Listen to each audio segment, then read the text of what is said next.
And we're live. Yay, we did it. I don't know why it's always the surprise when we're like, are we on yet? Are we not on yet? Just We're in. Smile away. We'll keep going. Can we just do that for an hour? I think people will just sit and watch us, just waving. I reckon they would. Just throwing a watch every now and again. Just occasional sip of wine and then carry on. Well, hi guys. Lucy, aka the Watchbox Diaries here, and welcome to another episode of women talking watches and getting drunk on wine, pretty much. That's a catchy title. Catchy. I didn't know whether last week was going to be like sort of a one-off trial period, and then a bunch of people were like, feedback, right? I quite enjoyed it, so we decided to do it again. Although Kate's in a much better location than probably the rest of us. Maybe. So, if I start off, I'm wearing your Cartier. Yay! A lot of people comment on the bracelet. It was, as I was influenced on Instagram, and I cannot for the life of me remember who it was, but I thought it looked really cool. And instead of going out and buying really expensive watch bracelets straight off, I was like, I'll go on Amazon. Yes.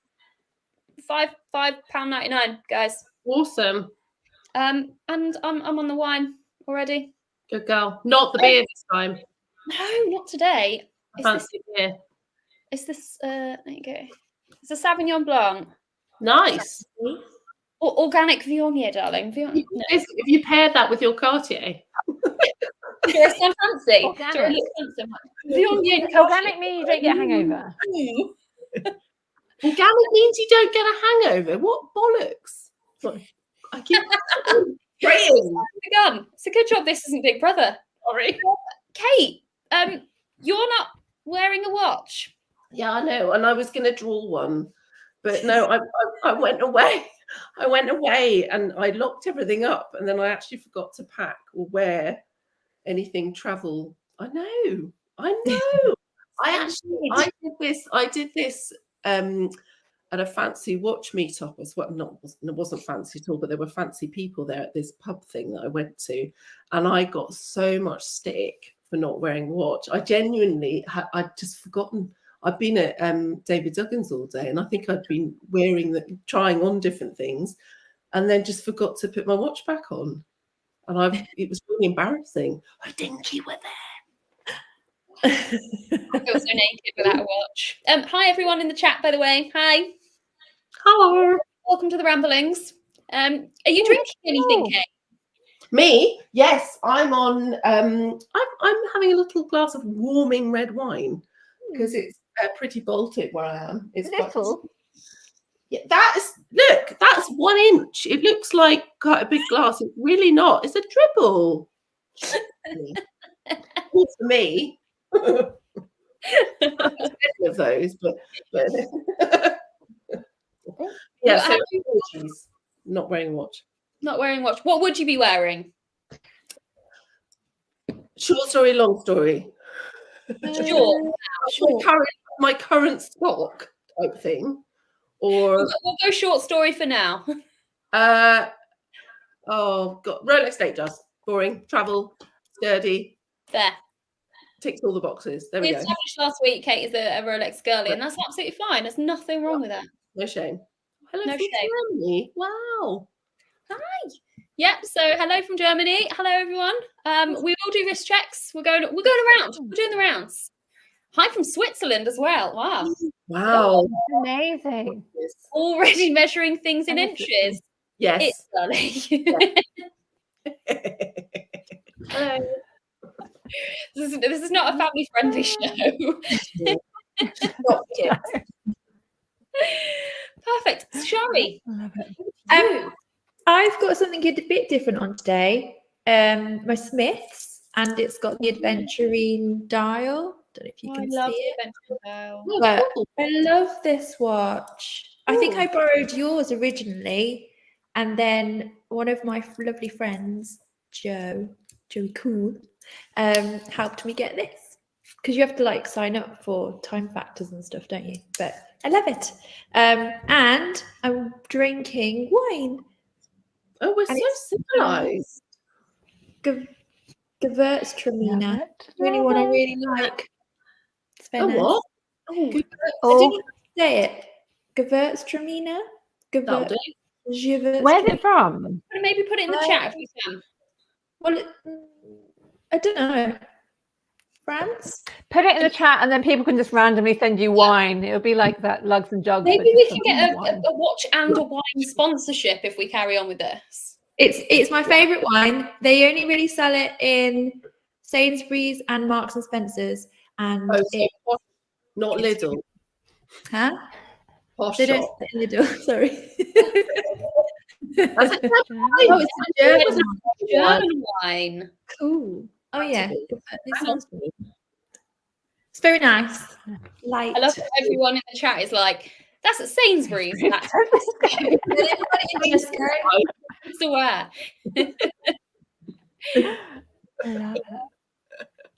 Watch Puppy in the house.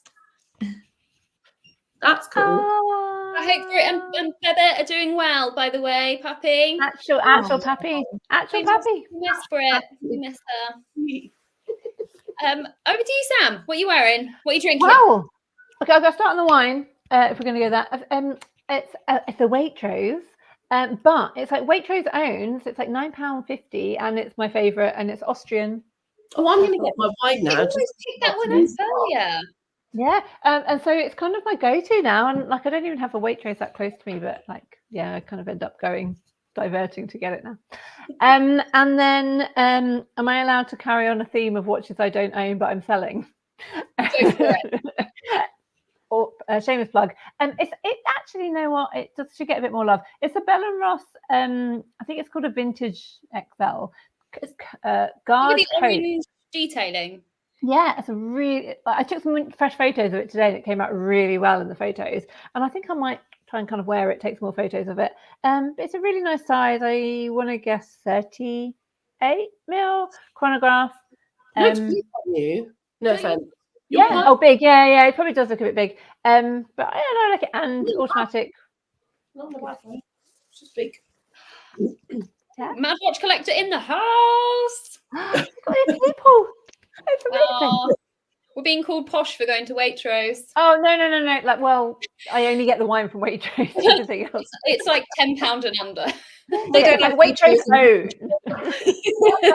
I'm just lazy. Mine is literally 2 minutes away, and they're like, "Oh, you shop at Waitrose." I'm like, out of laziness, like it's too close. They don't have one where I live. I don't live anywhere that posh. Bruce Wayne. It was a Bell & Ross. This one, sorry, yeah, Bell & Ross. Which again, like a little bit, it's the non-square version of the Bell & Ross. So of course. That's cool. I like it's weird. It's almost like they've done something different, but it's actually the same as other brands. But it's just different there. So vintage. I'm looking it up. I think it's called a Vintage XL, but it's a Coast Guard, which is Guard's coat, which is the French Coast Guard. So it's the colours of the French Coast Guard in grey and orange. Oh, cool. It's a good choice. Very strong choice. Sam, where would that possibly be being sold? Oh, bless you, Lucy. So available from Watch Concierge Services. I want to say it's like 1,500. It's really cheap for an automatic unworn bargain. So yeah, that's my last plug of. I say wait. So it's my last plug of tonight. Confused American listening here. Oh, because of the chat. The American version of Waitrose would be. I haven't got a clue. I only know Walmart over there. Is that Asda? I don't know any other like big supermarkets over there, I'm afraid. I mean, we could go in like the ranking, but we'll be here. So. I love that. I don't think they sell alcohol in supermarkets in America. I think you have to go to an actual separate store. Yeah, I remember that in New York. It's like to go and buy a bottle of wine was a mission. I always get ID'd.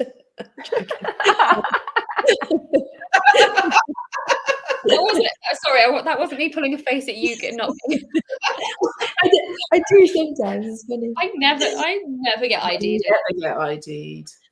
Or I think I've got like I've got young people hair, and so when they come up to me and think, oh, maybe she's like quite young, and then they turn around and they go, no. Young people hair, I like it. Thank you. What is everyone in the chat wearing? Actually, watches, people, keep it clean. Keep it clean. Explorer, yay! Yeah, and just go on. So, doing times wearing the Snow White. I'm not too sure what the Snow White is. I feel like I should know that. Wear the snow. Oh, I think wifey's watch. Oh, wear the Snow White. Sorry. Oh, that's Watch me move on. She's got a brightening, hasn't she? What is everyone? And she calls it Snow White. Yeah. Oh, the brightening. Yes. Okay. Yeah. Yeah. Sorry. You know, last week we were talking about like watch brands that we haven't quite connected with yet. Breitling for me is one of those, but I do like her Snow White watch. It's a good watch. Yeah. Oh no, doing time. Hold on. No, wait, the comment's gone. Fitbit. Fair enough. You know, maybe she's dancing around the kitchen. It's That was to go camping, I think. If you look at the Going camping. Right. Matt is going to mock me so much. She's like, you're such a boomer sometimes, because to me and technology, I miss dial-up days, right? I could understand technology and dial-up days. Oh, so bear with me. oh, Life was so much simpler when we were like, can you get off the phone so I can use the internet? Oh, no. I hated it. I can even sing it, but I'm not gonna. Wait, what can you sing? The dial-up tone when you like, you know. Please, Come on then. You said it now. You missed it. I like this question though. Going back don't detract from it. You know what I was going to wear, Sam? I bought that. I was thinking that. I bloody forgot it. It's a good watch. It's a great watch with the Explorer California dial. Yeah, it's really cool. So I had What's it 51 Hidinki edition? Yeah, it's cool. Yeah, I should have worn that, but I forgot every watch. Yeah, did. Well, I locked all of the way except that one, and never mind. Oh well. Got an OP standard. Oh, Explorer 2. Lola Explorer 2, yeah. White Watch Wednesday. That's one of my favorite watches. I never used to like those, and I really, really like them. I'd love to have one of those. Me too. I like them. I just very quick from Explorer. I was not warming up to them at all. Had one in to sell, put it on an orange strap, and then they're so great. They're gorgeous. Yeah, especially it's the perfect boring watch without it being the normal standard Explorer one. Yeah, it's beautiful. Nicer than the new ones, in my personal opinion. What was the one before? Someone said, hang on. Someone said, oh no, picked up an Oris bear. Oris. You picked up the Oris bear? They're massive. How'd you pick one of them up? Is he on about the big giant? They do like new woolly ones, knitted ones. Maybe some little knitted ones. Picked up an Oris bear. I don't know why in my head. I'm pretty sure Mark's the one who's got like a giant. Is it a Swatch watch? Wall clock? I've seen those. Like, I don't know, this big. You can't see. I think Mark hijacked Oris bear or transported Oris bear recently as well. I have a stupid question about Oris bear. This is a really stupid question. I'm really yes, he's single. Yes, he's a player. No, sorry. Oris bear. Well, yeah, that's my next question. Is there one Oris bear that like goes on tour, or are there Oris bears? Sorry. Yeah, there might be. He has different outfits, so I think there might be a couple of them. I think there's a few. He gets around a bit. Oris. Exactly what I said. He gets around. Cool. SKX on a razor wire bracelet. That sounds really uncomfortable. I mean, actually, that's we'll your get to thing. bracelets in a bit because someone on Instagram messaged me about bracelets, so we'll cover that shortly. I think. You know, I get asked about those a lot. Actually, it's a good question. Bracelets or specifically razor wire? Bracelets. Razor wire, no, hasn't come up too often, but no, bracelets a lot. So 5118. Oh, really? Would you wear that? Is that before or after changing nappies? I'm just, you know. Really testing out the water resistance on it. I would wear the Mad Watch Collector. Nice. I mean, are we just to be clear? Are we talking about camping with tents, or are we just talking about like pride? Glamping. I've never been camping. You've never been camping? Never. As in, like, when you were a kid. In my life. Huh? Even You when I know was what you know what I was thinking we should do? We should do like this on a road. We should do a road trip. Watch girls. Not intense. Can you imagine how hilarious it would be to do a live whilst travelling in a caravan? As long as we get branded. those vans that they kit out and do like a little van trip. Yeah, tour bus. I'm with Sam. Tour bus. Yeah. But we'd have to have security for our watches, like have to have, like a bounce or something. And Oris. It's the toilet situation for me. I don't mind talking of the sleeping in a tent situation, but I need a toilet. I'm not about that wilderness life. No, fair enough. Yeah. Men have it so much easier. We're talking of what Pappy has just updated the chat about his toilet. Well, not his toilet situation, but his... Oh, he's pooped all over my Aquanaut. Lovely. Thankfully, I mean, he's already watch conscious. He chose the Aquanaut. Okay. Over. This is very Oh, it is. It's Mark. He does have a giant swatch. Things moved house and he's put back. I love it. I really want. They're quite collectible, aren't they? Do they? Yeah. Are they? You can't still buy them now, can you? These are like vintage things, aren't they? 80s, 90s, aren't they? Or 80s. Because I know Justin has got one. Didn't we talk about this last time? I'm sure he's got a giant swatch. Yeah. Sorry, he's having a bit of a tough time. Oh, watch. Went for the brown one. Yeah. I mean, see, he already knows the score with watches. For the baby. Training him well. And G-Shock for a good field watch. That's a good idea. Yeah. Whenever I go anywhere that requires outdoorsy space or any form of activity, G-Shock for me. I'm not there. So that's why I got the Swatch System 51, because I want the plastic, throw it away, but I want the automatic. Do you not have a Casio in your collection? I have one G-Shock. I never wear it. You've got one, haven't you, Kari? You've got a couple, haven't you? And you've got an orange one. Lucy, you've got one. Yeah, I've got the orange one. I like the little vintage ones. They're really cute. Where was that? Yeah.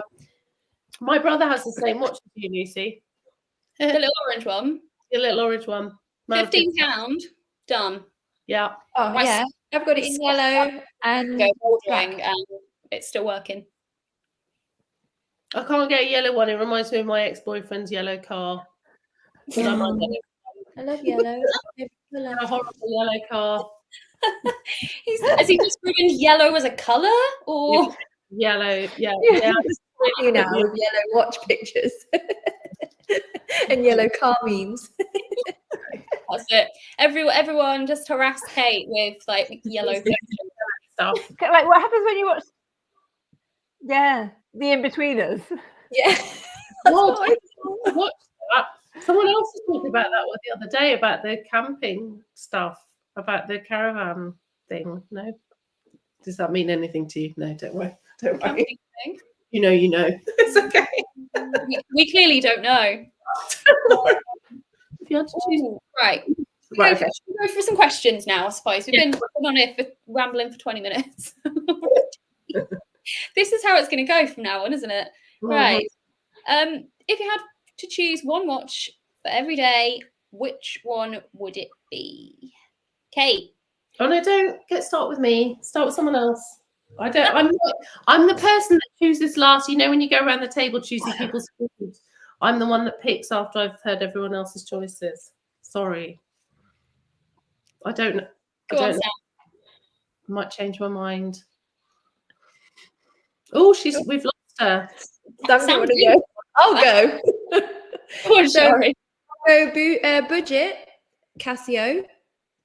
This is good price.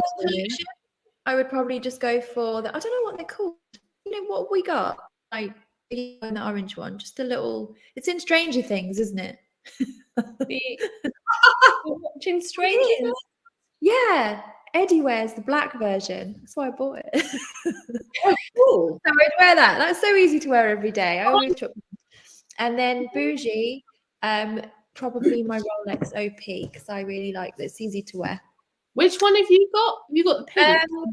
So I did have a grape one, which I lost. So it's a replacement one. And it's like a salmony coloured dial. I thought it was going to be the cotton candy one, but no, it wasn't. It was the like, and it's really nice. I really like it. I was pleasantly surprised when she opened the box. Yeah, that's what I would choose. I like those criteria as well. I like that you went bougie. I am a little bit bougie in my old age. I have a bougie option. Go on, Sam. Now you've your electricity bill. Yeah, no, sorry. Like it keeps pausing, like stuttering. So I was like, if I go and come back, it might be better. And it's still a little bit funny. So if I pause, then or look a little bit lost, that would be why. One watch every day. It's a tough one in terms of everything. I don't know. In terms of in my collection, my Oris is kind of my go-to. Yeah, like rushing out the door. Kind of going out for a walk, just doing something. Like my Oris is my like grab and go, comfy, love it. I'm stripping off. Sorry, t-shirt. It's not very exciting underneath either, but that's so cool. What is it? What's on your t-shirt? Sorry, Sam, you were talking. No, it's more interesting. Led Zepp, baby. Too cool. That's so very cool. Sorry, carry on. Back to bougie. Oh no! Do I have to choose two watches? Well, no, actually, Shari. Shari's just gone with all of the watches. Sorry. Oh, went budget every day, then bougie. Which I think. I'm not prepared. No, I haven't either. That's why I went last. There's too many options. Got too many watches, clearly. So, I think with this, let's just go with how are we feeling right now? Right now, it's my Oris Aquis. I do love it. I have to add, it's not like a standard Oris Aquis. It's got the Fume green grey dial, and it's just kind of, and they don't do that size anymore. It's that mid-size, and yeah, I love it. I just sold one watch that I started to really warm to. Well, a complete idiot. Well, it was because I sold a steel Rolex because I wanted to buy a metal one, and so I started wearing my Cartier Banois, which is but it's on a two-tone bracelet, and I was like, that could be an everyday thing. It's kind of it's a bit of a weird one. It's a bit Marmite. Georgina hates it. Absolutely hates it, which I think is hilarious, and I love the fact that she just told me, and I was like, that's cool, I quite like that. And so I've actually been wearing that a little bit as a, I was like, maybe I could wear this every day, and then I sold it. So never mind. So I'm back to. Thing. It is it's a good thing. It's just funny, isn't it? That I wouldn't have even considered that for a while. It's this sort of funny shaped little oval thing. So I'm back to the old, I don't know, what would be my everyday? I don't want to keep saying Rolex, but I'm just embrace it, Kate. It's fine. Okay, every time Kate says Rolex, we have to take a drink. And everyone in the chat as well. Everyone watching. Wine. Wait, where's the rest of the bottle? I might as well just. I tried really hard not to do it. Look, by the way, can I just point out this is from 3 days, so this is not all this evening. Just like to say, that's why I've got 4 minutes. But anyway, yeah, I went off. I don't think there's anything wrong with it. I don't think there's anything wrong with being a fan of a specific brand. Like, that's fine. No. And with Rolex being Rolex, I know you, and I know that you're not pretentious with it. Yeah.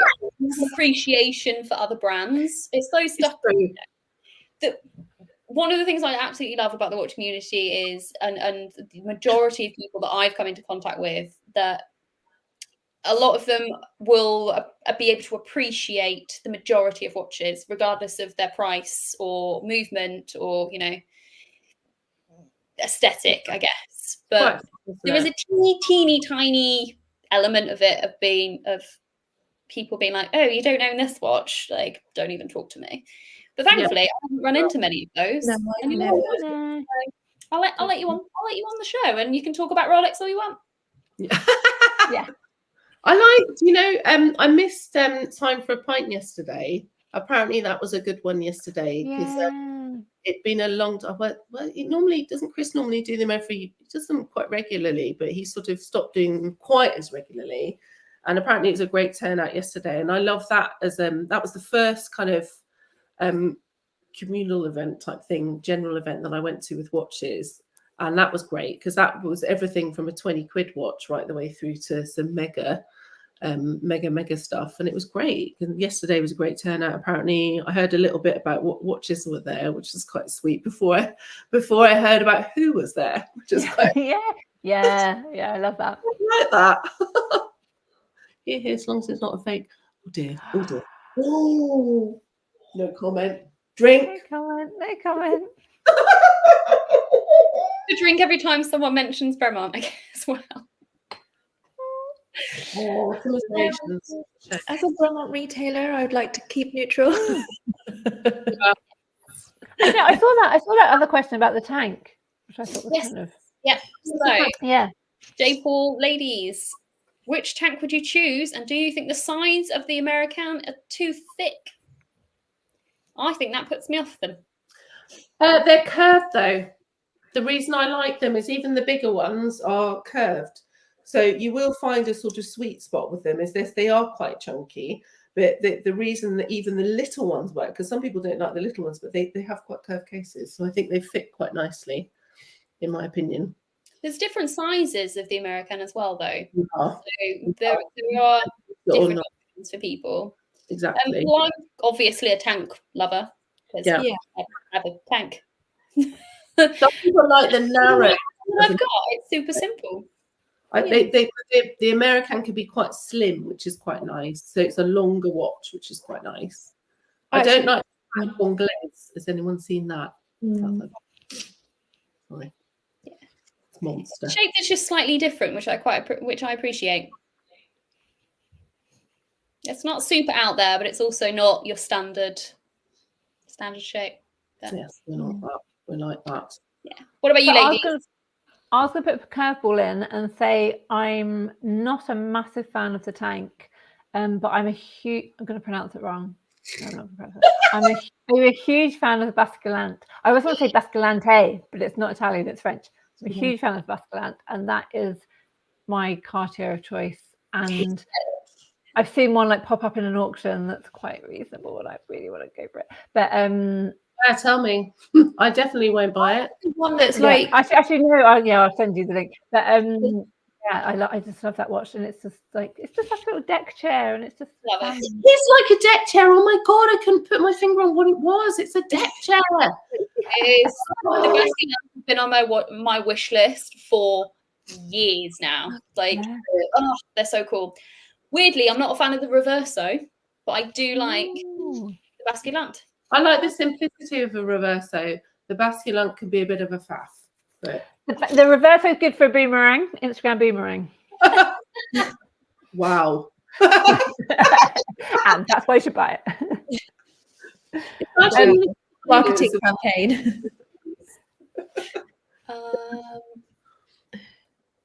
Nick said, Time for a Pint is great. Sorry, you did mention Time for a Pint, but there might be people in the chat who don't know what Time for a Pint is. So you got an elevator pitch quickly for it? Yeah, it's just our friend Chris Mann set up this great nerdy event, really, where you go for a pint and you can bring a load of watches along in an undisclosed location and chat with equally nerdy people about your watches. And the nice thing about it is he sometimes does talks as well. He arranges talks and sort of get-togethers with people.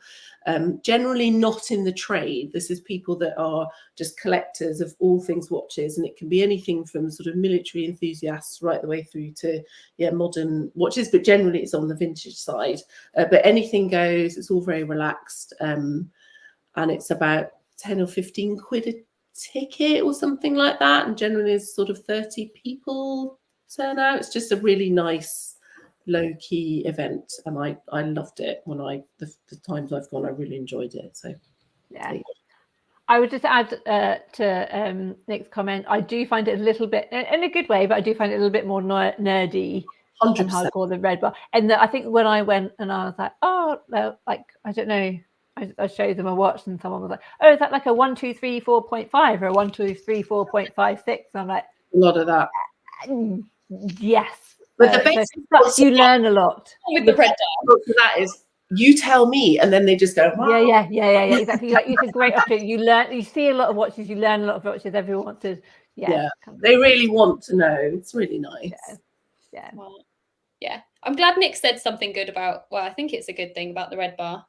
I love Red Bar. Nick, you come to my Red Bar. I was pretty terrified of those. You remember, Sam? I would always refuse to go. Yeah, I think early days, like years ago, London, especially like Red Bar London, it used to be a bit of a joke. It was a bit kind of like luxury watch Patek heavy, and so I think that was the comparison between kind of Red Bar and Time for a Pint. But I think Red Bar's become a lot more inclusive, and again, you can turn up with a cheap Seiko, and everyone's just keen to hear about the story and just have a bit of a chat and get together. Yeah, it's good, isn't it? Yeah. Sort of less about the watches. Shari, have you been to those before? You've come to events with us. Yeah, I go to Red Bar Cambridge with Lucy. And yeah. Is that Sorry, Sorry, no, you told me last week. Yeah, I do remember that bit. Just about. How about Sam? I met Sam at Red Bar. Yeah, I found the photo the other day of us all. Yeah. So we met up on a Zoom in 2020, and then that was the first one, was it? Yeah. So for you watching, obviously, like Red Bar is global. I am one of the chapter heads for Red Bar Cambridge, and Sam is chapter head for Red Bar Southeast. So, got any Red Bar questions, or you want to come to one of our meetups? Just message. How does that come about? How do you end up being chapter head, if you don't mind me asking? Is it like, are you just like keen beans who love to socialise, or do you... They shine a light on you from above. I'll get one day. I could be Red Bar West Midlands. Don't think they have one there, do they? Do it. Do you know, I don't think there is, because we're looking, obviously you and quite a few people do actually travel a fair bit to come to our Red Bar, to the Cambridge Red Bar, because I don't think there's one Midlands area. Bristol and Leeds, I guess, are the closest. Yeah, Bristol, Leeds. There's now a Manchester as well. They're all like higher north. Yeah, Shari, you get on it. Like, start a Red Bar Midlands. Yeah, I'll have to. I don't know. Maybe next year. Maybe. I'm busy lady. Like, this is just curiosity as well, because I enjoy them, because you get to meet loads of people, and you do get to see watches, and then you have your sort of regulars that you see all the time, which is really nice, and it is just a sort of social event. And when Red Bar started, do you know if it was that the sort of premise of the thing? Was it in order to educate people, or like it was just like a friendly, like people who just loved watches, wasn't it? It originated in a bar in New York, is that right? Or Scotland? No, it's New York. I think it was Adam Craniotis Yes. Some guy called Dr. Something, and James Lambden from Analog Shift, and then Kathleen McGivney kind of came along, and then James Lambden. Was that the guy? Yeah, so he was like one of the first, and then I think Kathleen came along, and the boys were a bit like, yeah, if you want to kind of like help us organize shit, and then Kathleen was like, yeah, I can organize it. So, yeah, so from that, and then I think like they always say like the first rule of Red Bar is like no dicks, and that was kind of their like. But isn't like you can come along and you can show off anything, like, but just don't be a dick. Yeah, basically. I think that's just a standard life motto. Don't be a dick. Life will be so much better. Yeah. Doesn't stop some people, but that's what else we got? Someone's talking about ambassadors. So which of the above ambassadors, bear with, irrespective of brand, is your favourite as an ambassador for a watch brand? And what do you think? Scroll up and see what there was. Judy Roberts, like a bunch of other people. There's no point me. Everyone can see this. Celebrity Dr. Very. I understand the necessity of an ambassador. But I also like the idea of them actually being into watches as well, not just having it as a token. Yeah. That's how it feels, doesn't it? When it's with the people that they're just like this in the shop. They're like carpet. You're like, yeah, but you really don't care about that watch kind of thing. I don't know. Yeah. I suppose it's good to look at when you're in the shop, you know, and it's a quiet day. Ryan Gosling's on the wall. I take many a selfie of me and me and Kate Winslet. Shooter. Many a photo. I mean, yeah. Them actually being into watches is probably the novelty in itself. Did you see the thing that Justin Haas did? This is probably, he's not really an ambassador, but he sort of is. What's his name? Brian Cox. Yes. Cox. Did you see it? Oh my god, for IWC. I melted. That was the best interview ever. Yeah. Oh my god, I think there are some good collaborations. I don't know if I have to drink if I say Bremont, but I was going to say that they actually are real fans of the watches. So Jason Fox, such love for Jason Fox. Met him in person, had a small crush on him. Actually met his wife, and she's like even nicer than he is. Yeah, but I think there are brands that do use ambassadors well. I feel like it's different here than it is in the States as well. I feel like there's quite a few people that are sort of paraded around as watch collectors / ambassadors or low-key ambassadors who are, well, they're pretending that they're not ambassadors, but they clearly are. Like they're well, actually it popped up. I don't think that popped up on Watch Pro today. Did you hear there's a Olympian, I can't remember which.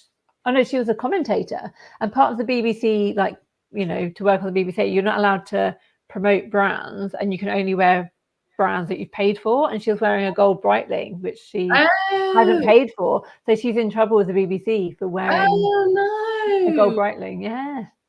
Oh, she probably just forgot to take it off. Like I forgot to put one on. That's the same. Right, no brand is ever going to give you a watch if you just forget to put it on. Okay. Well, I might be borrowing one next time. Someone's anyway. They'll come back. Rolex doesn't know them out, I'm afraid. So no. Good question though, really. Yeah. Interesting. Yeah. Like I guess actually the other thing, a bit more direct to Shari, I guess, is if you get people come into the store, maybe looking at jewellery that aren't watch people, and they see a Tudor, you know, they see David Beckham wearing a Tudor or similar. Do you think that then converts the non-watch people into watch people? Not from my experience, no. It's more maybe they'll be sat by looking at wedding rings, and a lot of the time they'll be like, oh, because where you sit, you normally have a watch counter next to you, and they'll be like, oh, maybe let's look for a wedding gift. And then the guys tend to be quite nonchalant about it, and then the ladies desperately want them to buy something, and then they start looking for themselves. Really clever marketing, Shari. I know. But no, yeah, I would sell it in our shop, in my experience. Yeah. Definitely just, yeah. Normally the guy's like, oh, I want to have a look at this tag watch. And then they're like, oh, well, the ladies' one's nice. I think it changes as you get older as well. No, surely. I mean, I'm definitely less interested or knowledgeable about people in the public sphere. I don't know who anyone is sometimes. Yeah. A lot of sports personalities now. I know, like Rado use cricket, and I think the English ladies team as well. Oh, that's good. Trying to think who we've got. Yeah. Maybe I should just read the newspaper more, and I might recognise some more. Newspaper? Does anybody even read the newspaper anymore? The sports section or something. Oh, sorry, this is a little bit random, but if we're kind of a bit there.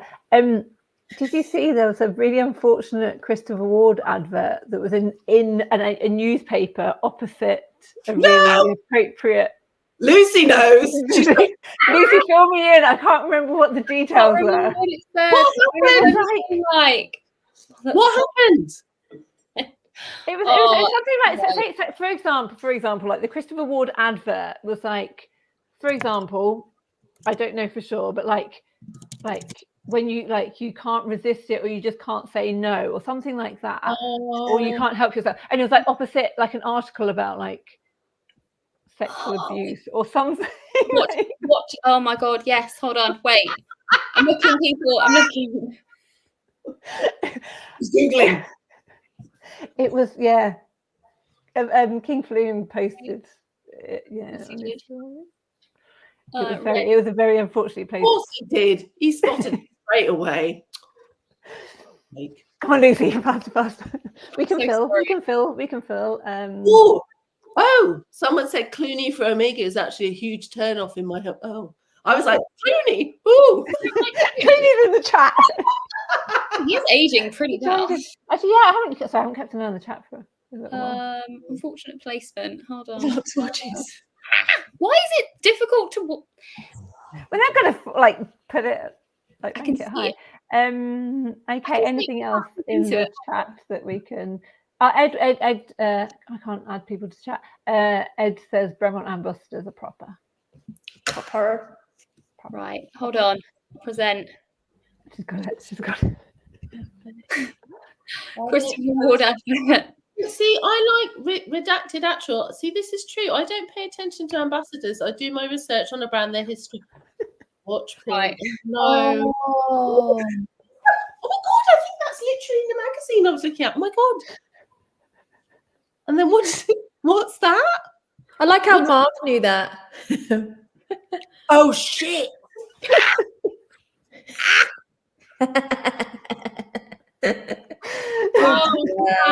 Yeah. Well, look at this. They've got loads of press publicity from our poor little four-way chat. Love it. Yeah. I think someone at that magazine definitely got a telling off. Do you think? No. Yeah. They did it on purpose. Maybe, yeah. Life's really boring at magazines now. Let's just spice things up a little bit.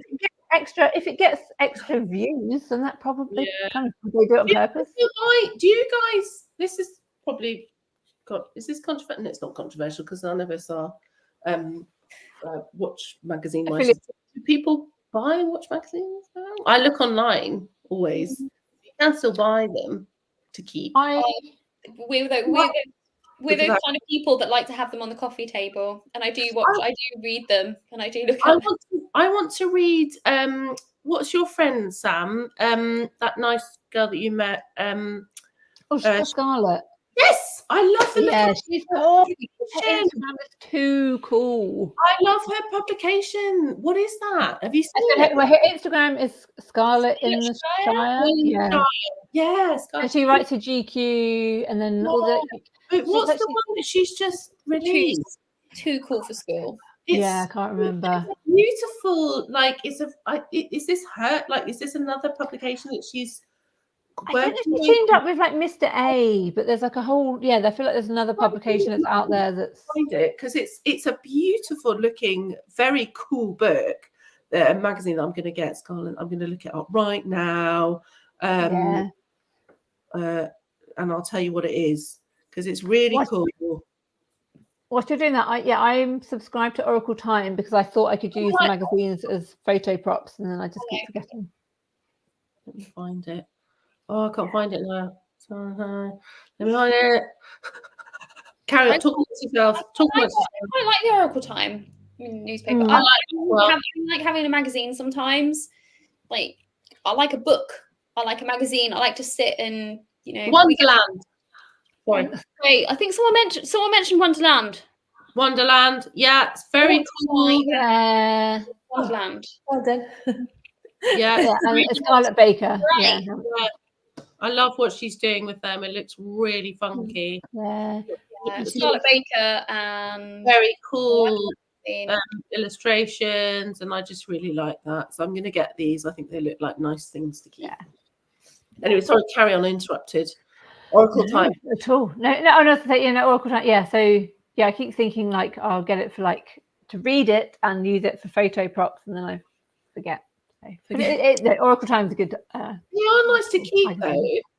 I was saying, do you remember when we went to that wolf thing, Sam? And we were saying that so Alex Barter's got these beautiful books that he's been writing. We were saying that it's so amazing now that really people put their balls on the line now and actually put something into print with watches, because I know people in the past have, they're criticised obviously for some of this stuff is no longer maybe factually as accurate as it once was, and obviously things change over the years. If you're learning about watches and you're writing historical stuff about watches, and the more you learn about things, obviously things change, opinions change, things like that. So I think it's really amazing that people are still publishing in print, both magazines and books. Right? I think they're a wonderful resource, but they can be problematic sometimes, don't you think? I also like just the quality of the content, I think, is still really amazing. Like, I try and write little descriptions for watches I sell, and I'm like, oh my god, it sounds so cheesy. And then these people are writing like articles week after week after week. And it amazes me. Yeah, it amazes me. How do you because I always struggle with captions on Instagram, and obviously I look on our website for the info and the write-ups like this big, but how do you captivate people without it being cheesy? Because it's got to be romantic, hasn't it? Because you've got to love what you're seeing. So I like the cheese. Keep the cheese. Good. Did you? I put it. I think I put it in our group the other day. I wrote an article about dials, and then I put a line in that was like, "If sandwich dials don't cut the mustard." I thought that was hilarious. Take this like Mick out of instant like. We used to really take the piss out of my colleague at Phillips, who used to write the most cheesy stuff for his catalogue entries. And one of my favourite ones that we always used to take the piss out of him about was the something like the dial was like Elizabeth Taylor's eyes or some crap like that. It was so funny. And then obviously everyone knows now that they use quite sort of embellished kind of cheesy catalogue entries, but that's not the same as an article. Anyway, sorry. Besides, like it is. Sorry, it's like I don't. Well, Lisa, you like do a lot on Instagram, might know a bit more, but like you want to put the facts across.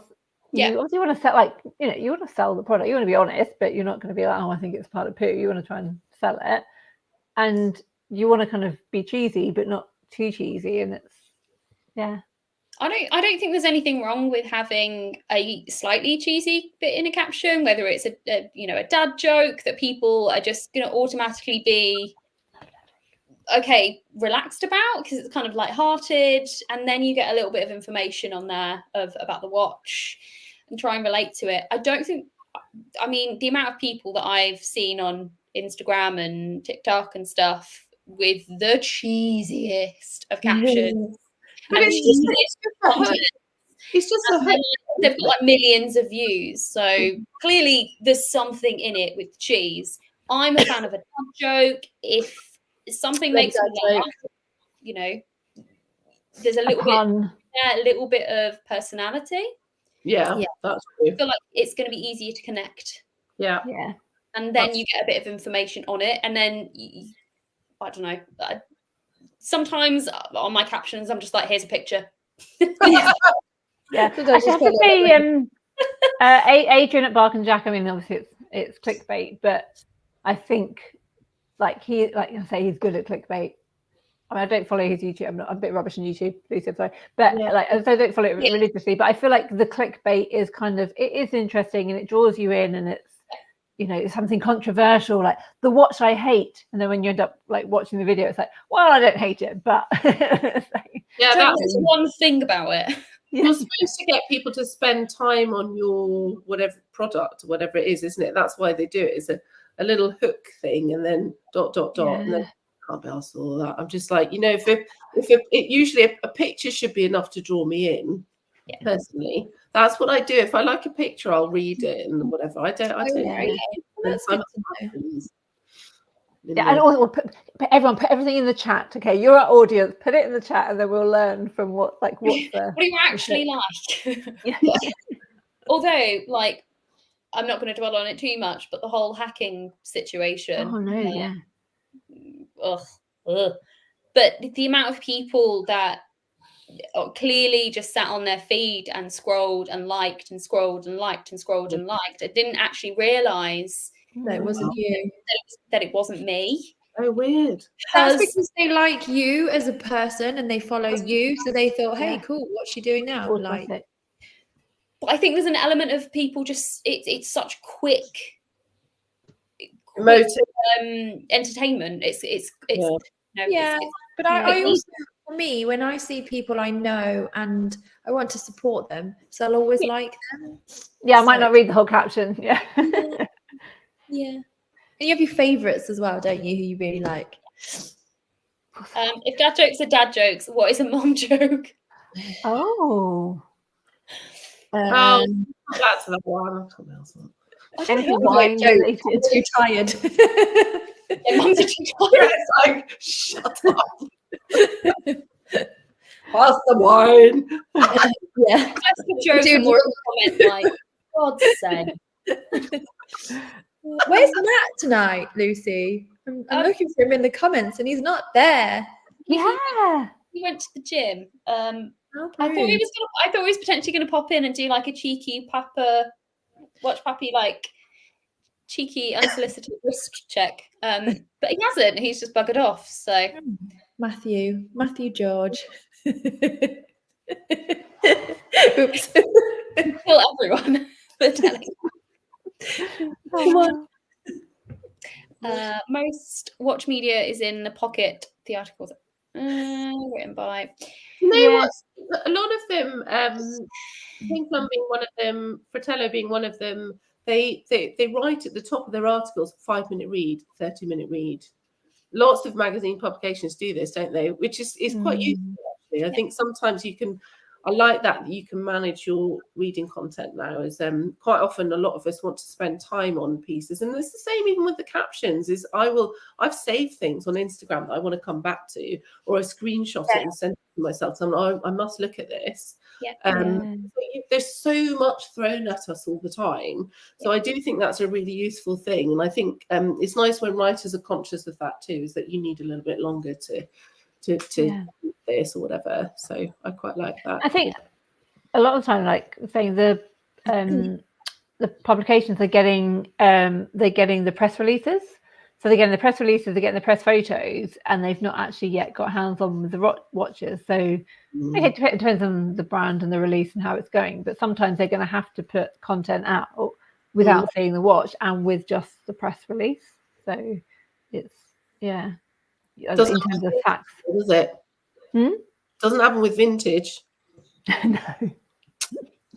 Doesn't happen with vintage. There's always something nice to learn about a vintage watch. Actually, very quickly, I did chat with someone the other day about the market and the industry, and he was like, yeah, vintage is going to be. Yeah, Really? Of course. I do think articles are a bit more of a slow burn, whereas social media is very quick. If it may not be everyone's going out to read that article, but in 2 years' time, 3 years' time, someone's picking up a watch or thinking about picking up a watch from years ago. They're going to want information on it before they buy the watch. Yeah, they're going to do their research. So those articles are eventually going to get read. Yeah. Line. So instead of 1,000 people reading that article in 1 month, it may be more people, but consistently over time. I know that if I'm looking for a watch, specifically Kate, the vintage side of things, you want to do your research beforehand. You want to know as much as you can about a watch before you buy it. Yeah, that's when those sorts of articles come about, rather than just, oh, here was an Instagram post that picture that someone posted 4 years ago. I want more details. Apparently, the British Library, this is some years ago, I'm sure I've mentioned this to you before, maybe probably Sam, I'm always chatting to, but one of the things I think is amazing is that the British Library apparently are archiving and banking text messages. Really? How? Well, this is what's amazing, is that apparently back in the day, not in a weird spy way, there was hours earlier. Our messages in this chat before this went live. There was a project, because obviously, back in the day, there was letter writing, and even just to write a message to someone across the city, you'd have to send it to someone with a carriage and all this kind of stuff, and then all this lost language and all this weird language that's coming through on text messages and stuff like that. So what they did is they did a project about recording texts and this sort of transient information that's just disappearing over time. I think that's really interesting, and it's the same. Instagram is with this weird resource that's it's on the internet though, so it's probably staying, but I just think it's amazing. I don't know. Do you remember when you said end every text message with TB me or TB Sam? Text back. You'd end every message with text back. No, I didn't do that. What? I didn't do that. Don't text me. You're just too cool. You're just too cool. Back in my day, when it was 10p to send a text message, and you only had 30 words or something. Oh my god! You light on. Or when you knew, going back to the noises, you could hear when someone was sending you a text message. If you were on the computer and it go, but you get this weird noise, and then you get a text through. Yeah, I forgot about that. Yeah, James. Thank you, James. Independent media, the relationship is far too cozy. I think it represents a gap in the market. Independent media. Ooh. Is that a text message coming through? What the hell is that? That was me. What the hell was that? That was a chair. There was a chair. Okay. See, I've got hay fever. My one eye's all swollen. It's dry. That's what the darker it was getting, the less I could see. Look, by the way, look how light it is. Sorry, it's just getting closer and closer to the screen. I know, I'm I can't see anything. My eye. Don't judge me. Thank you very much, James. What are we considering as independent media? I know that's a puzzle. I'm just going to say I'm not not sponsored, no affiliations, but I go to a have gone in the past to a lot of events. So I will always say I'm slightly swayed by brands that have hosted a good event, because I feel those events have given a really good representation of what the brand's about. So I'm kind of swayed by like, yes, you smoke and mirrors, smoke and mirrors. Pardon? Smoke and mirrors, no? Yeah. But like, if I've gone to an event and you kind of give me a good time and you've given me a really good idea of what your brand's about, then I'm going to go and then tell that story to other people. If I've not had a good interaction with a brand or any interaction with the brand, or I've gone into a boutique and it's just sort of been a bit flat, then yeah, I'm going to have a more, I don't say negative, but that's not independent though, because they're paying for you to be there in some capacity. Yeah, exactly.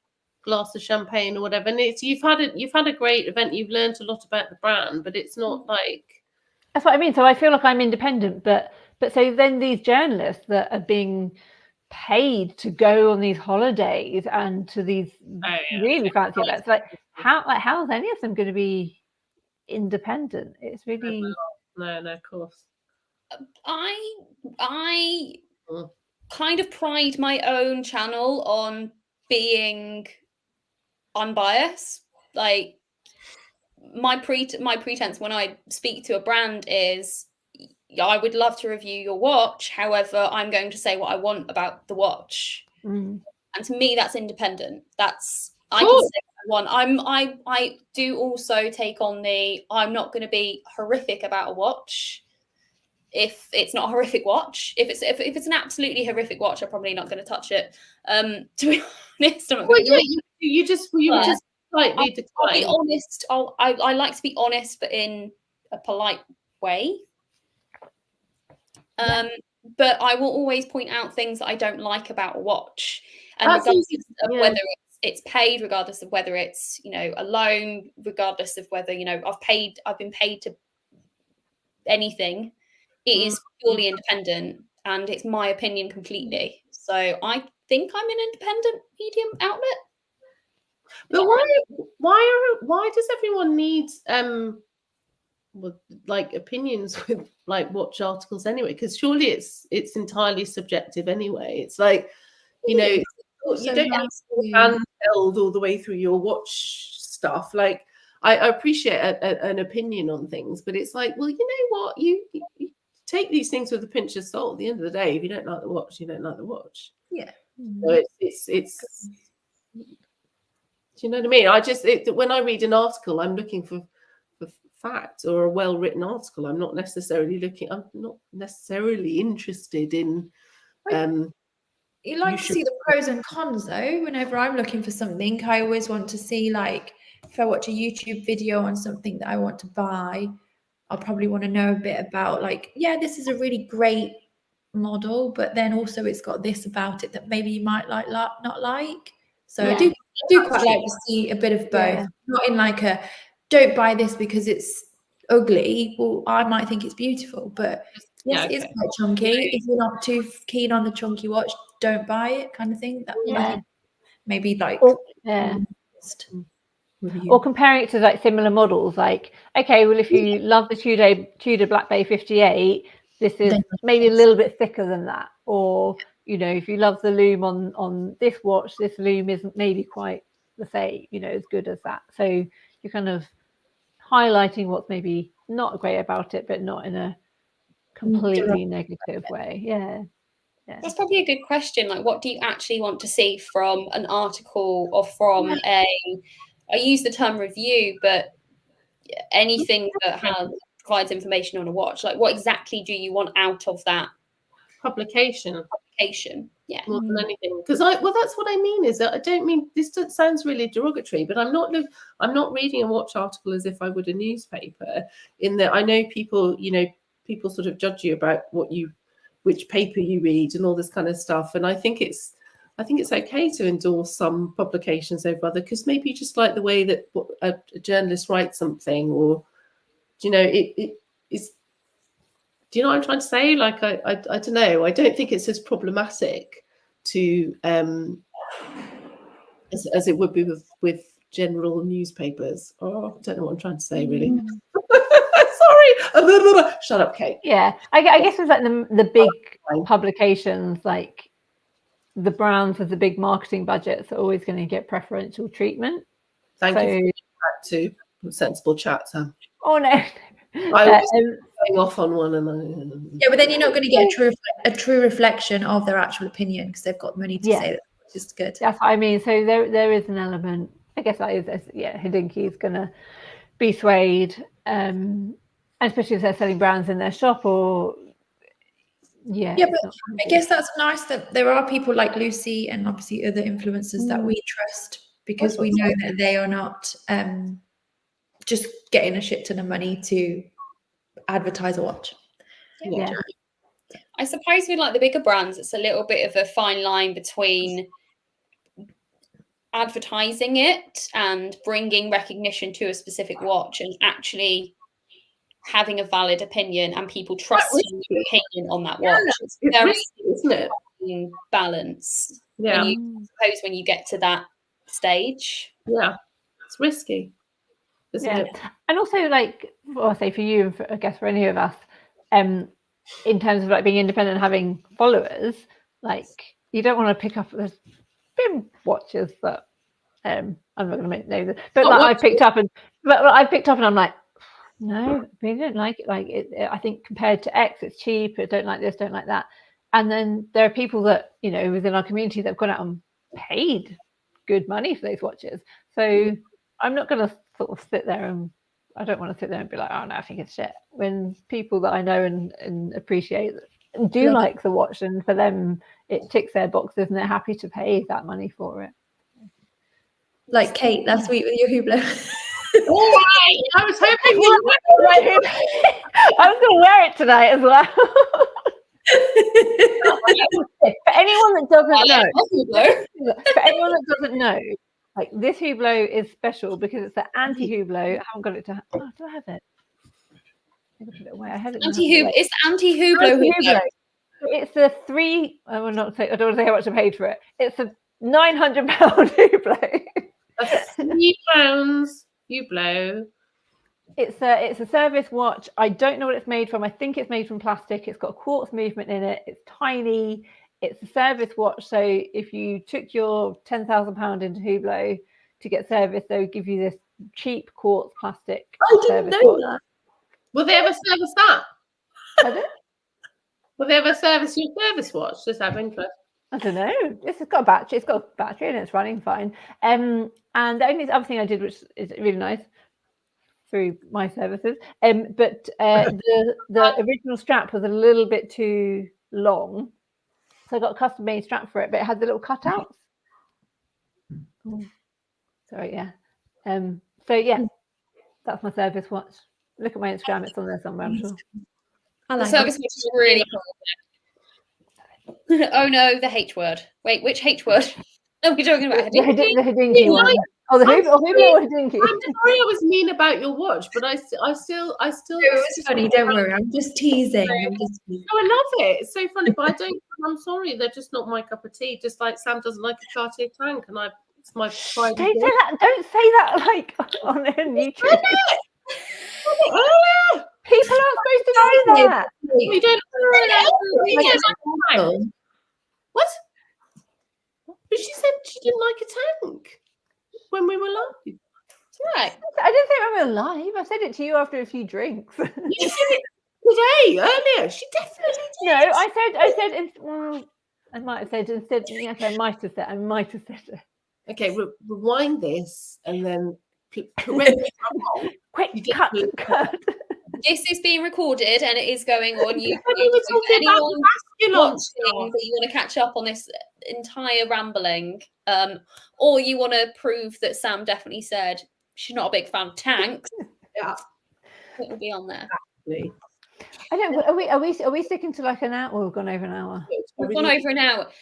I don't know what the optimum time is, but an hour seems to be not enough for us once we get into it. Yes, so thank you everyone who's currently still watching. Which I did.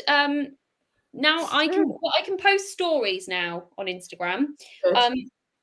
Unfortunately, based on everyone reporting stories and archived reels and whatnot, I've now been banned again from messaging people.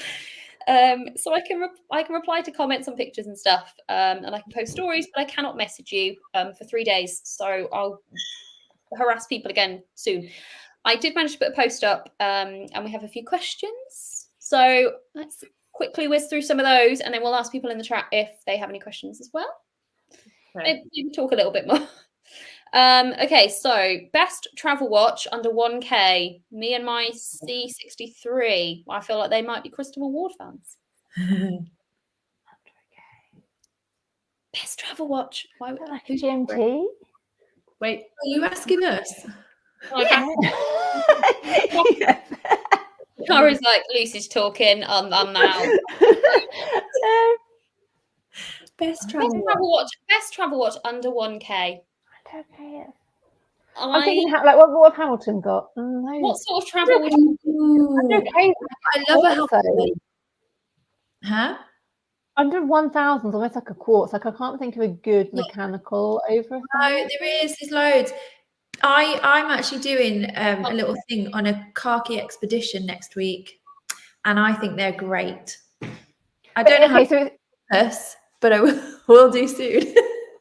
Is it mechanical? Where can people find this video? That one is automatic. I think my favourite mechanical from Hamilton is the Pioneer Wave. Pioneer, I think that's what it's called. Yeah. About 700. Yes. What's the resistance on that? Sorry? What's the water resistance on that one? sorry. I think they're just splash proof. I wouldn't go diving in it. They're usually 50 meters, I think. Yeah, but the ones I like have got a leather strap, so I wouldn't go swimming in them anyway. Fair. Oh. Okay, so I can't name a watch, but I'm going to kind of say go and have a look at Hamilton. Yeah. So everyone can hit the like. Yes, please like and subscribe. I forgot. I always forget. Thank you.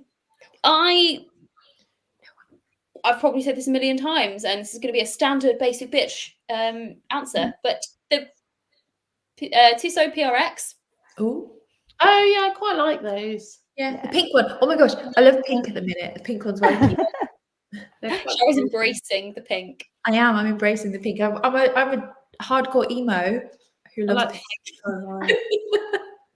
Do it. One of the things that me and Sherry bunt on, like our taste in music.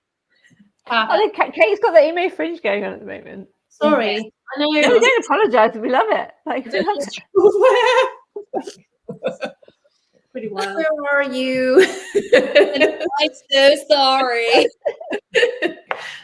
Hang on a sec. Yeah, it's there somewhere. Yeah. Oh God, hang on, that's not good. But yeah, the Tissot PRX is one that I take away with me when I go away because it's got the water resistance. I have the quartz version, but the automatic is really nice as well. I love the dial variations, great colorways. I honestly think they are one of the best releases in the last couple of years for like sub 1K, even bold enough maybe to like sub 2K releases in the last 2 years. I think they did so well with it, and I like the deluxe rubber strap options. I'm waiting for Seiko to come out with their version because they have it for the 40mm. They have rubber straps for the 40mm, but not for the 35mm, which really annoys me. Yeah. But they were just a little bit expensive for the deluxe strap. Wasn't that on our list of things we had to talk about and we've forgotten? Oh, bracelets. We will come back to that. Getting through them. I'm getting through. We're getting through. Right. Crap watch photography. One of my favorite feeds on the on the old Instagram. on that old Instagram. Shara, you got me into that. Look at your sunset, by the way. It makes me laugh. Huh? Look at your sunset behind you. Me? Yeah, Doesn't that? It's her daughter's hair. It's like a sunset. That's Izzy's hair. Shame. Oh no! I meant that side. That side. Sorry. Whoa, Sam, you're being called out. One sec. 43 minutes. Thank you. I knew it. Okay, fine. Just watch what I say. 43. That's like. Thank you. My watch. I mean, 43 minutes. I was like at least 2 glasses of wine down. That doesn't count. Going back and looking at that and proving her. I'm following Mank Watch now. Mank Watch.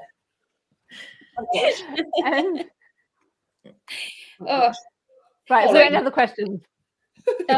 Well, no, I've heard this quite a lot. How to get a Tesla? Oh. Lucy, you could honestly approach Tesla now and be like, look at my following. Give me a Tesla.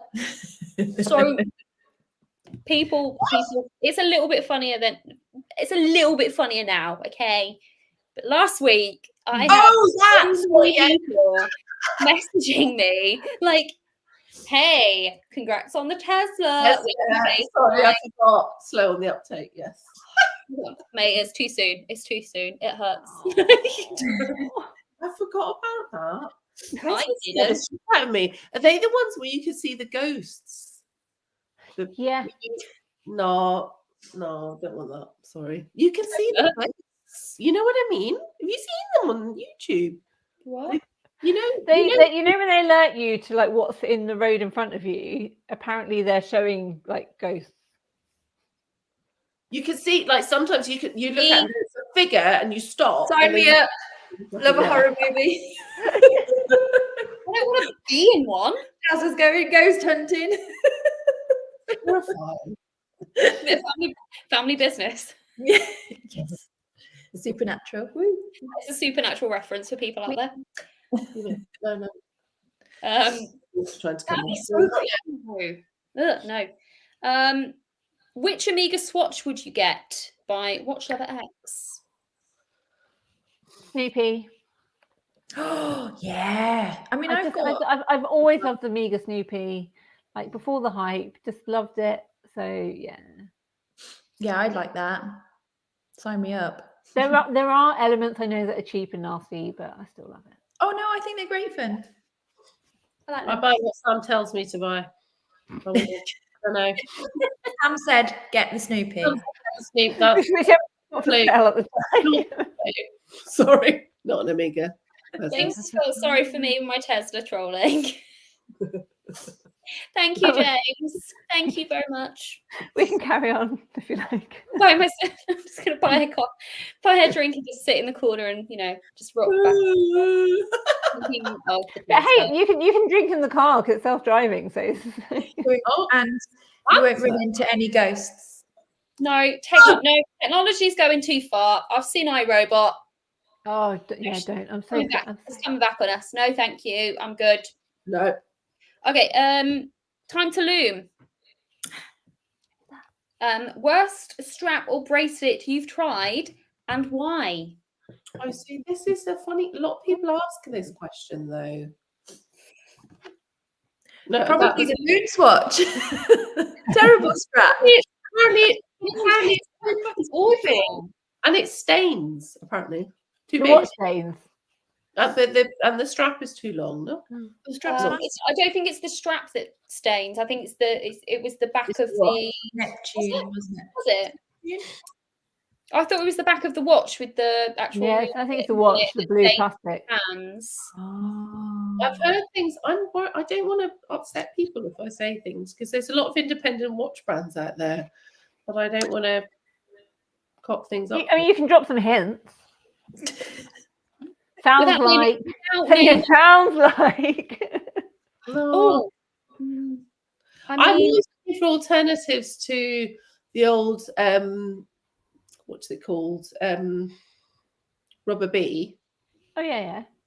And the ones I've been told about apparently haven't been up to scratch. But I'm not going to say who they are. Okay, so stick to rubber bee. I'm just going to be a bit controversial. The Omega bracelets, the untapered fat Omega bracelets is the first one that springs to mind. And then especially with the Speedmasters when they brought out that big taper sleek Speedmaster bracelet. Love it. So that's going to be my go-to. I think speaking of Omega, their James Bond issue watch itself, fantastic. The mesh, painful. I don't have hairy arms, like I just don't. But it pulled my hair. Do you can imagine? And it's so fat. Like the clasp. Yeah. It doesn't mold properly. It's not very flexible at all. Yeah. Which are the Omega bracelets that there's one that notoriously apparently unpins itself quite regularly. Oh, Constellation. Yeah. But I don't know if it's just the Constellation. Oh no, the old Speedmaster ones did as well. Yeah. Is that right? Seiko bracelets. Grand Seiko bracelets, I'm also going to add into that one as well. Not that they're terrible, but when the rest of the watch is so nice. Why are they bad? What's bad about them? They're like uncomfortable, or are they basic? Just funky? Yeah, they're kind of basic. They're a bit basic. They're not super uncomfortable, but they're not the most comfortable. They don't often come with micro adjust either. And when just like the bracelet compared to the quality of the actual watch itself, it's a letdown. Yeah, it's the only thing. Like I obviously absolutely adore Cherry, my watch as well, my baby. But I am very aware that the watch head is incredible. The bracelet is basic compared to it. Fair dues. It's I think it's a standard Grand Seiko thing. They are improving, but it's taking time. And Seiko along those lines. It's probably why a lot of people go to Uncle Seiko. Yeah, and strap. You know, any watch. I think like try it on loads of different straps. Yeah. I have found that a lot more brands now, after nagging from multiple people, including myself, quick release, quick change straps and bracelets as well are much more common. Yeah. So changing the strap options out is so much easier now. Yeah, definitely. Cool. Someone did mention a razor bracelet earlier, and I was very intrigued. Oh, Peter, yeah. Super quick. I'm going to share the razor wire Uncle Seiko bracelet. Really uncomfortable. That is the that one. I feel like a doctor. I've never seen that before. Okay. Cool. I don't think I've seen it before. I'm not a massive fan of it aesthetically. It does look quite vintage to me, so I'm kind of on board. I don't know. It looks like an old bracelet to me. So I kind of like that. I think the watch bracelet in a ratio in that photo looks a bit off, but I think the bracelet itself looks nice. Oh, don't like that. It's like a meat link bracelet in a watch link. That is a really ugly clasp. Feedback, Seiko, ugly. Oh. What is that? That's rank. I don't want 10% off. I just don't want to buy it. No. I like it, yeah. The bracelet's pretty nice. Yeah, razor wire. Razor wire is not for me. Can we call it something else? Right. I like it. A shark's tooth. Oh, yeah. Yeah, kind of. And there are some mesh bracelets that, as we said with the Omega, like that really just like grab onto your hair. Yeah. I know someone that's addicted to buying vintage bracelets. I won't say who it is, but it's quite funny. Can't stop himself. Keeps buying. Do you know? Have you heard of Gay Frere? Yeah, those little cases. Yeah. Gay Frere. Who do they make? They make cases for someone. Yeah, I will.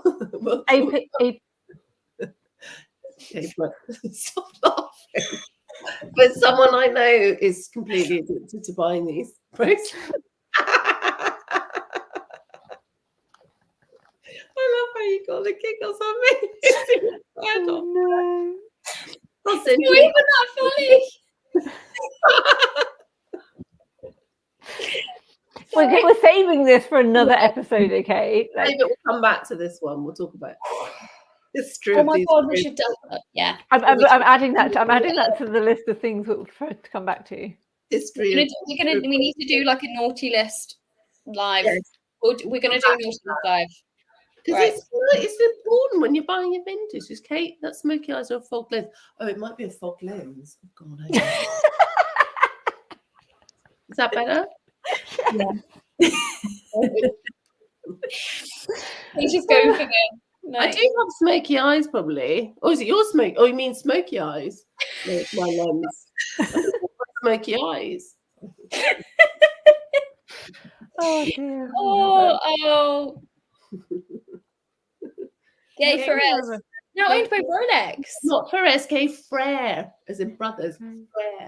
Frere. A long time. Yeah, but they're an old brand. So bad at this. Okay. Frere.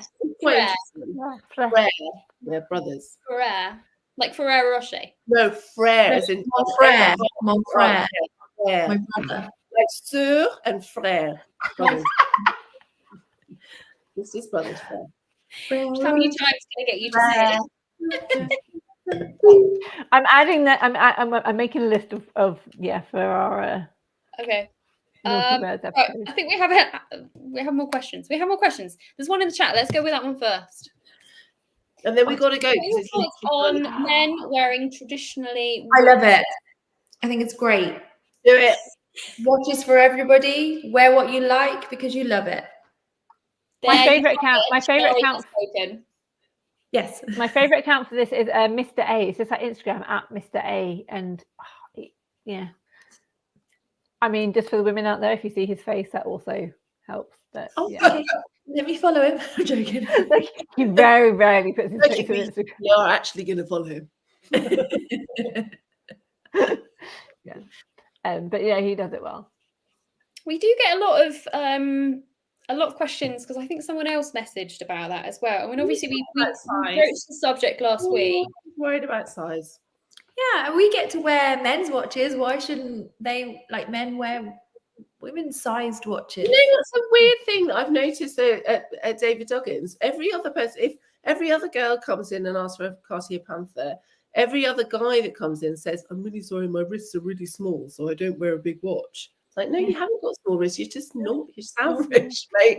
Sorry. You just can't get away. You might not be able to get away with 49mm watches. Yeah, we had this conversation last week, didn't we? Yeah. Follow up. People might not have watched last week. But actually, the other thing, if we're gonna, I mean, he's never gonna watch this. It's fine. But a good friend of ours, Kate and ours, is Tom, who works at Sotheby's, and he's what, 6'2"? He wears his mum's Cartier. A little Cartier. And it doesn't look odd on him. It looks good on him. He dresses like a 1940s film star, which is why it looks so cute. So I'm just going to. I mean, size does matter. Yeah.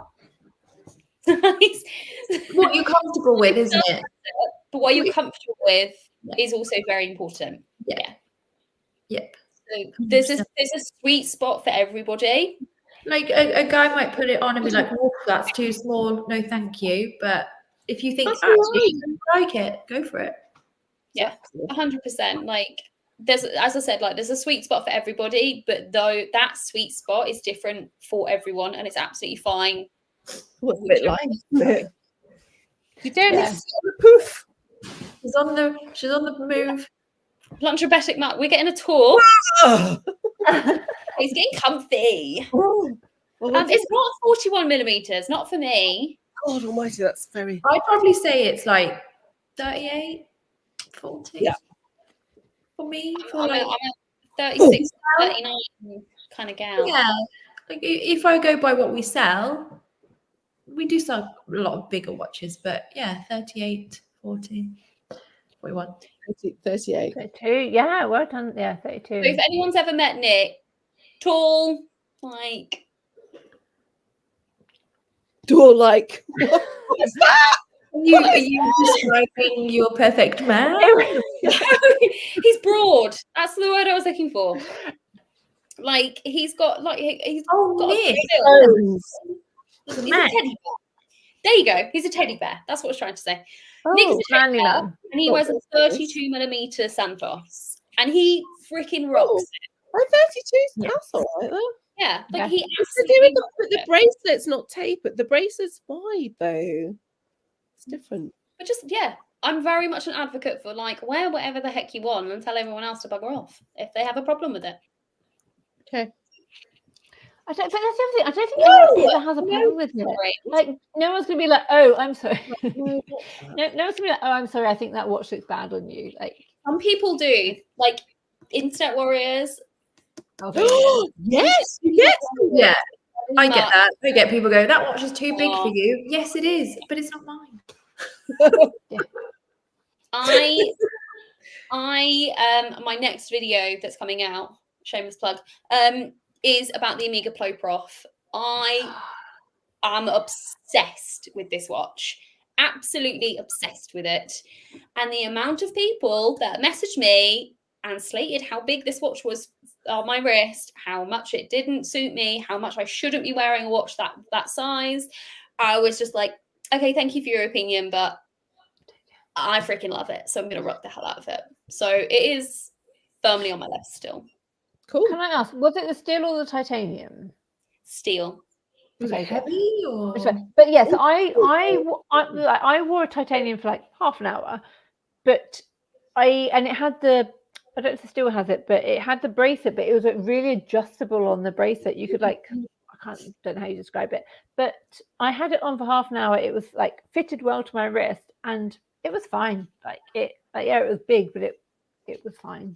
So, But yeah. Bigger watches just feel all right, don't they? it just digs in, no? Like just as a No. Like I think it's an amazing watch. It's an amazing watch and historically really cool. I'd love an old vintage one actually, just to have. I probably wouldn't wear it personally, but just not It's my. not- But I quite like the fact that it's almost a carbon copy of the old one, which I think is kind of fun. You know what I mean? I like that. They had they call it like a mini Ploprof, don't they? So it hasn't got the thing on the side, but it's still like a really chunky Seamaster. And I'd hoped, I'd 600. Maybe I'd hoped that they were going to re-release that, but they've re-released the Ploprof. So that would have been my perfect like re-release. But So Keep and Watch UK is correct. They've discontinued it. So the steel model that I loaned, they discontinued in 2019, 2020.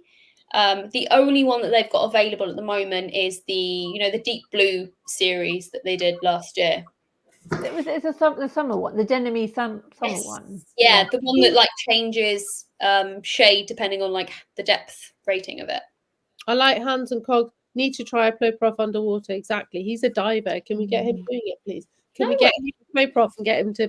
He's a real diver. He actually really goes diving. He's a real diver. He is though. What's your lip balm? What have you got? Sorry. Case back. Okay. If it was without a case back, it wouldn't be waterproof.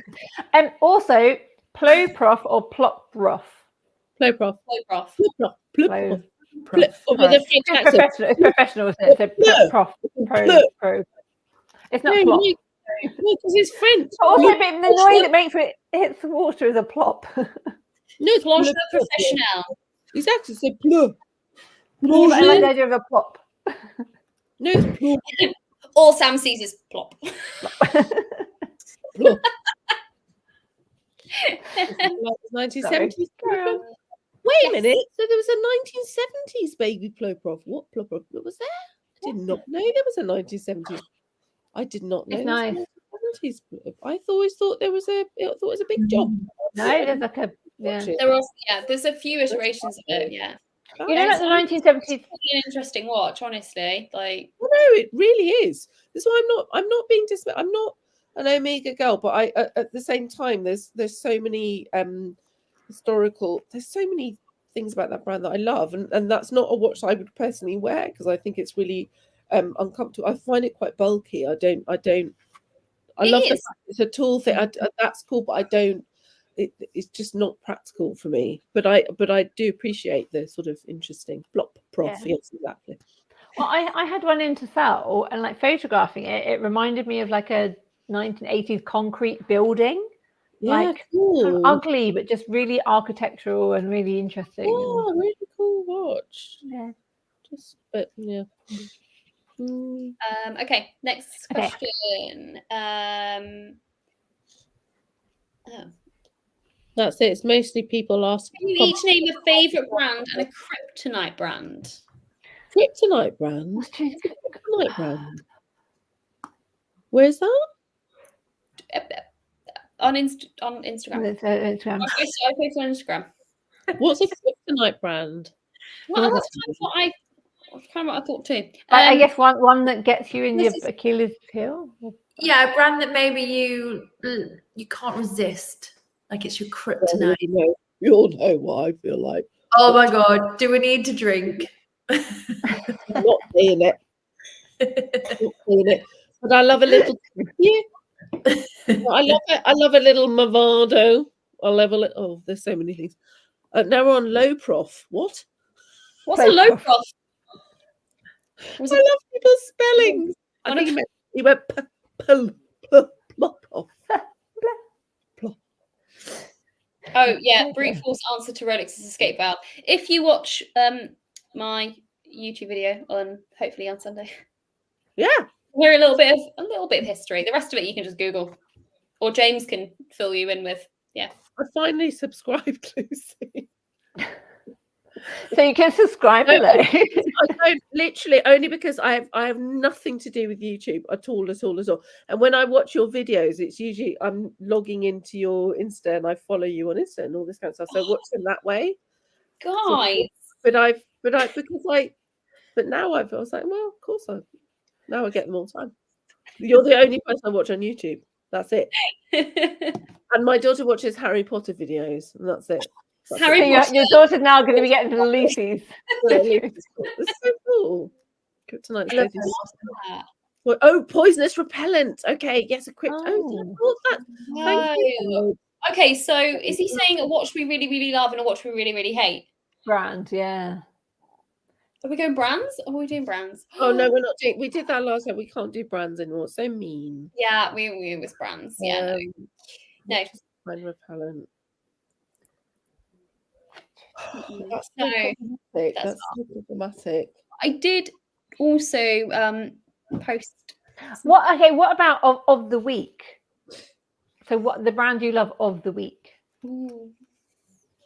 I see. It's different because you're all quite into contemporary. We should have a look at the new Ming. Sorry. Oh yeah, Sam. Yeah, need to get it up. Yeah, I have the reference number if you want to Google the reference number. Latest release. Hold on. 20.01 Series 3. Love it. Ming has. I'm very aware that Ming has mixed opinions. There was a bit of controversy a couple years ago. Okay, so final call. That's pretty cool. But no, this Series 3. That's cool, isn't it? Oh no. Wait till you see the loom. Yeah, it's so good. It is really good. Is that zoomed in? Yeah. Cool. I don't know. I meant to research the story behind it. So it's in collaboration with someone because the price is like 43,000 Swiss francs. How much is that in pounds? I can look it up. I want to say like at least 30. Sorry, I'm very close to my screen now. Sorry, I'm just. That is a beautiful case back though. 43 CHF to. Let me do that. What's going on with that bracelet? It's all detachable, or is it reversible? What's going on? Yeah, so it's around £39,000. I mean, £39,000 is punchy. That's gold. I guess that's gold. Personally, I would say certainly for a Ming. I don't know who did the movement. What is it? Chronograph? What? What is it? I think it's a GMT. So, doesn't really tell you a lot. I meant to do the research earlier. I can't read that. That's very. I was very much one of these people that scrolls Instagram and just likes stuff. Very today. Movement is rose gold by the looks of it. Chronograph with seconds and 60-minute counter. Instantaneous jumping minutes. So it's a 41.5mm watch. Rose gold. Grade 5 titanium. Flying blade lugs. Yeah, I did think the strap was unusual. So is it that's what I was wondering about. Why is it a flippy over jobby or is it a flippy over jobby? They're really, but they look like they're. Is that just reversible? It says something like a Jean Rousseau strap.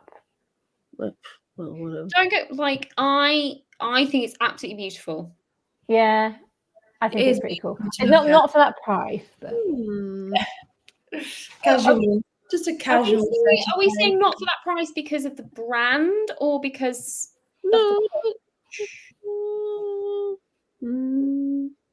I understand it's over 39, isn't it? If you're going to spend that, if you have that kind of money, I guess it's relative. But yeah, if you don't, it's something you would choose. Like what else? I don't know. Quite intrigued. I have to say, I'm quite intrigued. I quite like to have a look. I enjoy the loom.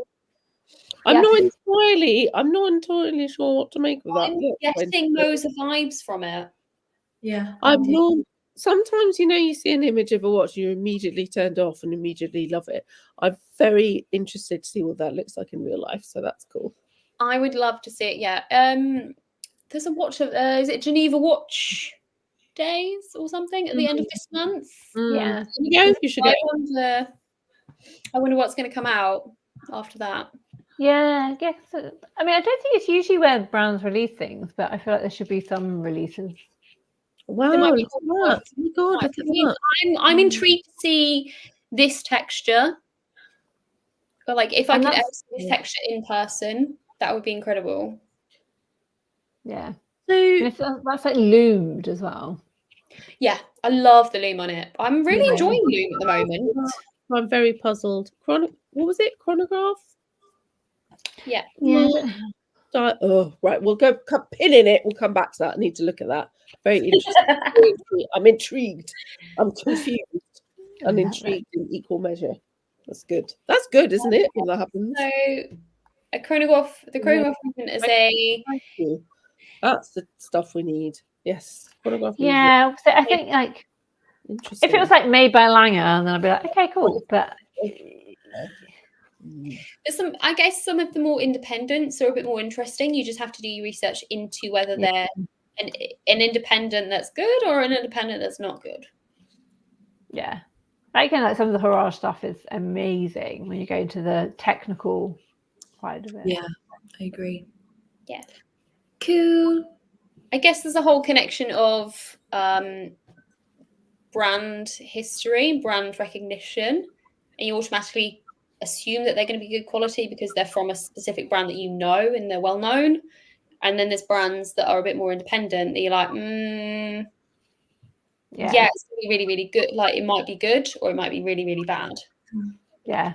And like from my experience, like there's collaborations that they're like, movement manufacturing be like, yeah, we can do X, Y, and Z for you. And the brand be like, yeah, we want to put this amazing dial into your movement. Actually, when it comes together, it might look good aesthetically, but like the technical side of it just doesn't work because you're working to such small specifications. They go, oh, we want the dial to look like that, therefore the movement has to adjust like that, and it just doesn't go round. Yeah. So I won't have to cut out, I'm afraid. I can hear some. I know we have been. Yeah, we've kept a lot of people, and I've kept you guys. Yes, James, Haraj, do rock. I've got. I love this. Isn't this a sign of a good movie when you're left with more questions? Now I'm like, oh my god, there's so many things I have to go and. Well, I need to make a note of it, and then we can come back. So many things I have to go and read about. It's so interesting. But Ming's one of them actually. I need to go and do a bit of a study on those. It's like again, it's another reason, like the watch community, YouTube shows, articles of publications and stuff are so interesting and important because they highlight loads of different brands that you probably wouldn't have before. You barely even touch them when we chat. I know we talk a lot of silliness, but there's so much stuff we sort of cover, even like personally, all of us between us. It's so lovely. But so again, like this has been kind of a well, last week was like a first, like let's see how it goes, and this week we're like, yeah, let's give it a go again. Why not? I'm enjoying this. You guys are also enjoying this. People, Sam, Kate, Shari, and also the audience. Let me know because obviously I'd happily do this again. I've enjoyed it. But I feel like we've got quite a few topics already, just from like chatting here. So Tom's enjoyed it. Tom, thank you. Great show, ladies. Hopefully see you next week. Probably not. So I'm not free next week. The one after. Maybe the one after. Yeah. Are we Wednesdays work for everybody? Like this is very much a new thing, so I'm open to changing days, times to make sure, and topics and stuff. So like any suggestions, make sure you get them in the comment section.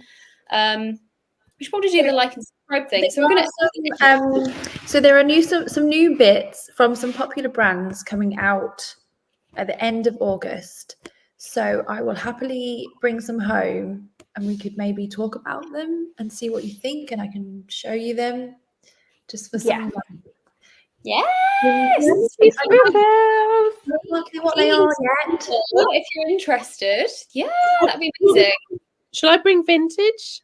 Yes. You do show and tell. I can bring. There's some cool stuff that I got from the auction side. If you're interested, I'll bring some vintagey bits, or because I still do all that. Yeah, let's do that. Yeah. Okay. Amazing. We'll show and tell. We have a week off next week. Let's do show and tell though. I mean, we'll still be like sitting around drinking wine, but I mean, I'm free. I'll just come by myself. No, I'm joking. Hi, sorry. It sounds like we're going to be around. So everyone that's watching, thank you very much for tuning in. Make sure you follow these lovely ladies. They've got a couple of businesses as well. So quickly share out your businesses. Shrew Shop. Oh, I'll just do me, Shari Francis. And Watch Concierge Services. Yeah. Cool. We'll miss next week, but we'll probably be back the following week. Hopefully I'll have all access to my Instagram again. So keep an eye out on that, and I will post when we're next doing a live. But I will be hopefully posting my Amiga Ploprof video on Sunday. Thank you very much, everyone, for tuning in. I will see you soon, I guess. Keep waving. Keep waving. Thank you, guys. Bye.